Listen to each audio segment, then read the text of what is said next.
સુરત શહેરના કતારગામમાંથી એક અત્યંત ચોંકાવનારો બનાવ સામે આવ્યો છે। જો વાત કરવામાં આવે તો કતારગામમાં રહેતી એક મહિલા પતિ મુકેશ પરમારને તેના મિત્ર રમેશ શિંગાળા પાસેથી 20,000 રૂપિયા ઉધાર લીધા હતા।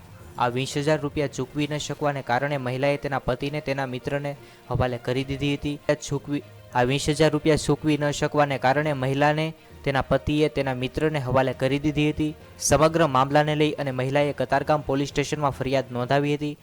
મહિલાની ફરિયાદ અનુસાર મહિલાના પતિ મુકેશ પરમારે રમેશ શિંગાળા પાસેથી નામના મિત્ર પાસેથી 20,000 રૂપિયા ઉધાર લીધા હતા। મહિલાના પતિએ 20,000 રૂપિયા ઉધાર લીધા ત્યારબાદ થોડા દિવસ બાદ આ રમેશ શિંગાળા નામના વ્યક્તિના ઘરમાં શરૂ થઈ ગયા હતા, આંટાફેરા શરૂ થઈ ગયા હતા।